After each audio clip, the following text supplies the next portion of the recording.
Today we're going to be looking at the poem Remains by Simon Armitage. First of all, let's recap and remind ourselves what the poem's about. So Remains is based on a true story of a soldier in Iraq. The soldiers are on duty and are sent to stop looters from raiding a bank. A looter is someone who steals, usually during a war or riot. So one of the looters tries to run from the soldiers and the three soldiers shoot him. They shoot him several times. The man lies on the ground in absolute agony until he's eventually taken away. When he is taken away, he's unceremoniously carted off in a lorry with no dignity or respect for the looter's life or his body. The soldier is then haunted by what he's done and can't escape his guilt. When he's on patrol, he's constantly thinking about the looter and can't pass the spot without thinking about the fact that he killed a potentially unarmed man. Then when he returns home, he's still haunted by it. He can't escape it. Guilt and psychological trauma are thematic in Remains. PTSD, or post-traumatic stress disorder, is an anxiety disorder caused by stressful, frightening, or distressing events.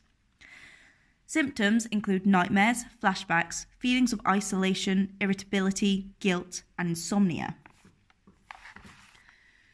So, what was Armitage's message? So Armitage wanted to highlight the realities of war and the psychological trauma that accompanies it. He wanted to show that even if an event happens really quickly, 1,000 miles away from where you are now, it can still haunt you for life. The reality is, as after soldiers return from war, they're often left alone to cope with the aftermath of their actions.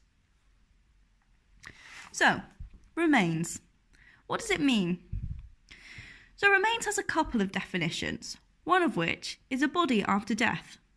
So in the poem, we've got the looter's body, the remains of the looter's body that stay on the street, and also the metaphorical ghost that haunts the soldier even after the remains have been taken away. Although the soldier himself doesn't die, metaphorically, part of him does almost die, and he returns home a different person to how the person he went out there being. The other definition is the parts left over after other parts have been removed, used, or destroyed. The soldier has been destroyed by his actions. He's left broken. He's constantly haunted by what he's done and can't escape this.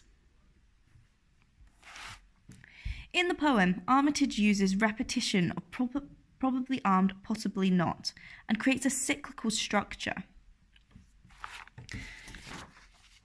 This cyclical structure helps emphasize the fact that the soldier can't escape what he's done. It's constantly running round and round in his head. The use of the adverb probably shows that he's trying to justify a reason for shooting. He doesn't know for sure if the soldier was armed or if the looter was armed or wasn't armed. But by saying he was probably armed, he's able to try and justify a reason for shooting him, a reason that he had to kill him. However, then the second adverb, possibly, highlights the fact that he's really certain about whether or not he has shot a defenseless man, and that there's inner conflict in the soldier. So this is one of our key quotes, and is definitely one that you should be revising for your exam. The tone of the poem is very colloquial. We burst into the poem on another occasion we got sent out. Okay, so it's as if the soldier has already been telling his story and we're just joining it partway through. It makes it seem like it's an everyday occurrence. It's colloquial. Colloquial means not formal, language that's used in conversation. So words like legs, tosses, and sort of inside out. Sort of this idea that it's all very colloquial, it's all really informal. It's just as if he's telling a story. Now, this is really important because it's as though the only way he can get out his story is by there's no fancy words for it to describe what he's done. He's brought back down to the raw basics. He can't find the words to express it other than by talking and just telling a story in a colloquial way. So, the poem also uses enjambment. Enjambment are sentences that continue over the line or stanza breaks. For example, three of a kind, all letting fly, and I swear I see every round as it rips through his life. This is an example of enjambment. The break is not only over the line, but over the entire stanza. It highlights that it's a critical moment in the soldier's life. Like the line is broken up, the soldier's life is about to become broken and shattered.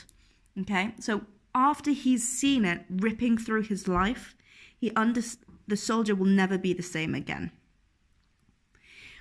The word rips is really violent, and it also reflects how the soldier's life is going to be ripped apart by this memory. The present tense of see also highlights the fact that he's constantly seeing it still. It's never in the past, it's always a present reality for him. In the second stanza, we have the line, while myself and somebody else and somebody else. This list highlights the fact that he's wanting to share the blame. He doesn't want it to just be him that's having to face this. He doesn't want him to be the only one who's to blame for this death. However, in the line, I see every round as it rips through his life, the I shows that it's very personal to him, and it's him that it's affecting. Once again, going back to the idea of the probably are and possibly not, this uncertainty, the three of a kind sort of alludes to three of a kind in poker. It's the idea, it's a game of chance. There's a chance he was armed, there was a chance he wasn't armed. It's a game of luck, and the soldier doesn't know which one it is. So, our second quote that we're really going to focus on is his blood shadow stays on the street. So after the looter has died and his remains have been taken away, the soldier says his blood shadow stays on the street. It's this idea that he's haunted by his actions. He can't escape it. No matter what he does, this shadow is always following him. Just like your own shadow is attached to him, he can't get rid of it. And even in the light, this shadow is still there at the back of his mind, constantly reminding him of what he's done. The poem also uses caesura, which is a pause near the middle of the line.